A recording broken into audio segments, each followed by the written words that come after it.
There will come a day when the noise of the world fades, and what's left is silence so loud it shakes your soul. And in that silence, you'll finally hear it. Not a voice from the outside, not a whisper from someone else, but something deeper, raw, ancient, yours. It's the part of you that's been screaming beneath your skin since the day you were born, the part that knows you're more than what they told you, the part that knows you were not born for mediocrity, you were not born for comfort, you were not born to fit in, follow rules, and wait patiently to be given a life you earned the right to create. No, you were born to wake up. You were born to rise. You were born to remember who you are. But here's the problem. Most people never do. They live asleep, eyes open, heart closed, mind locked in a prison built by opinions, fears, and false beliefs. They wear a mask of normalcy, smile through dissatisfaction, and call it just the way life is. But there is nothing normal about suppressing your potential. There is nothing natural about dying with your greatness still inside you. And there is no excuse, none, for settling into a life that was never yours to begin with. You were given a mind not to repeat the world, but to rebuild it. You were given imagination not to escape reality, but to redesign it. You were given desire not to crave more, but to become more. And the truth is this, your greatest enemy is not out there, it's within.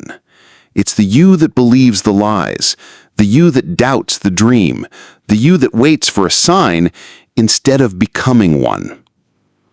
Every person who ever changed the world started with a mind that said, what if I don't accept what is? That was the seed. The Wright brothers didn't ask for permission to fly. They didn't seek validation from the crowd. They had a vision so outrageous, so blasphemous to the logic of their time, that even scientists laughed at them. But they didn't need agreement. They had belief. And belief is the spark that ignites power. Not just blind optimism, but belief built through discipline, through obsession, through clarity so sharp it cuts through fear like a blade. The world will always test your clarity. It will throw noise at you, doubt, distraction, defeat. But clarity is undefeated when it's backed by conviction. What do you really want? Not what you're supposed to want, not what they told you success looks like, but what burns in the secret places of your soul, the places you rarely visit because they scare you with their size. That's the power. That's the part of you this world needs, not the version that fits in, but the version that shakes the system. And the way you awaken it is not through waiting. It's through work. Mental work, emotional work, spiritual work, the kind of work that most people avoid because it doesn't come with applause or guarantees, but that's what makes it real. Awakening is not a moment. It's a decision you make every morning, every hour, every second. I will not sleepwalk through this life. I will not betray my calling just to be comfortable. I will not let fear sit in the driver's seat of my destiny. Because you already know what playing small feels like. You already know what it's like to hold back, to dim your light, to pretend you're okay with average. What you don't know, what you haven't yet fully tasted, is what happens when you become dangerous to your limitations, when you become a threat to every excuse that once ran your life.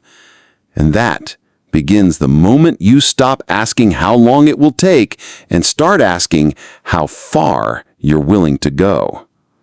You cannot awaken power with lukewarm intentions. You cannot summon greatness from within by acting like it's optional.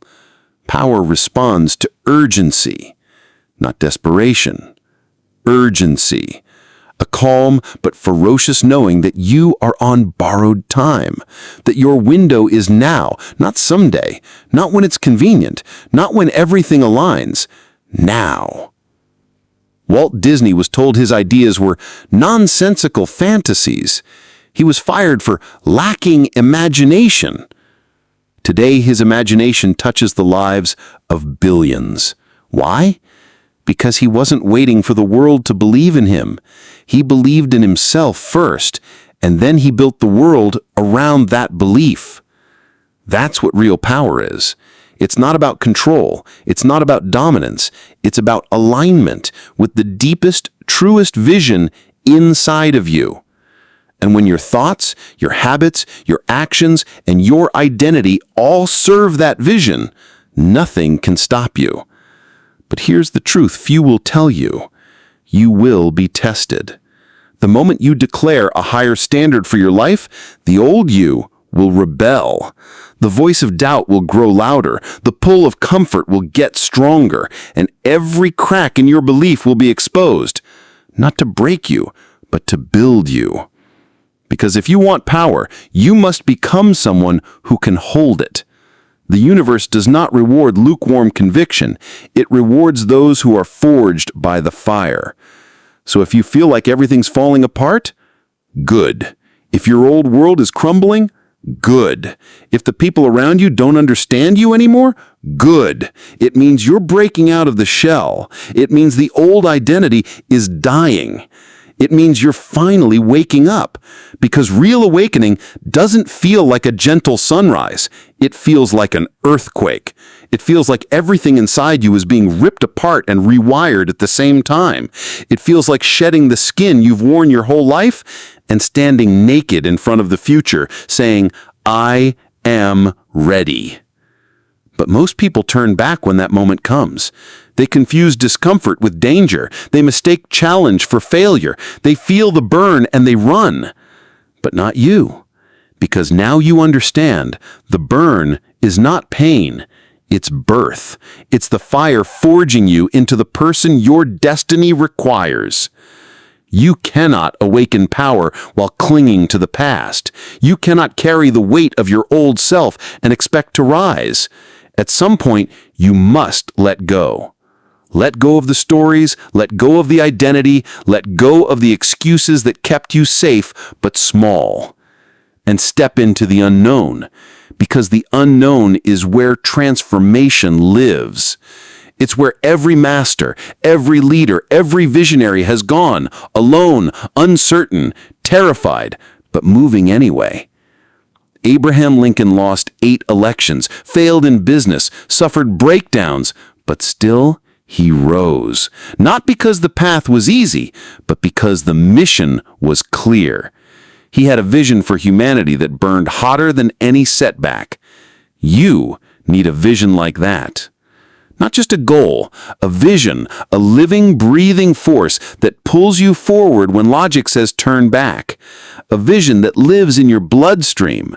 A vision so clear, so vivid, that it makes excuses irrelevant and obstacles invisible. Because when you're locked in with vision, you don't need hype. You don't need willpower. You have alignment. You have certainty. And that's the most dangerous energy in the universe. Once you get that clear, once you see it, feel it, become it, the power begins to awaken, not outside, within. That voice you silenced, it comes back louder. The confidence you buried, it rises like a lion from a past life you never lived. Because the truth is, this power has always been there. You didn't need to find it. You needed to remember. Every morning you open your eyes is another battle between the old you and the new you. The one who sleeps in versus the one who rises early. The one who reacts versus the one who creates. And every choice you make, every tiny shift, is either feeding the power or feeding the fear. That's the real war. Not against society, not against your haters, not against the economy, your past, or your parents. It's the war between your potential and your patterns. And until you change your patterns, your potential stays trapped behind bars of habit and hesitation. But patterns are not permanent. They're programmable. And the tool to rewire them is discipline. Daily, relentless, ruthless discipline. Not for perfection, but for progress. Not because you feel like it, but because you decided you are worth it. Andrew Carnegie was not born wealthy. He was born in a one-room house in Scotland, raised in poverty. But he had something most people lack: the discipline to learn, to grow, and to act in alignment with a future no one else could see. That's what discipline is. It's alignment in motion. It's saying no to what's easy because you're saying yes to what's essential. It's choosing growth over gratification. It's building systems around your standards so that you don't need motivation, you need integrity. Discipline is the bridge between who you are and who you must become. It's the muscle that carries your power into the world. And the beautiful thing is, it's built through choice. You don't need to be the most talented. You don't need to have the best start. You just need to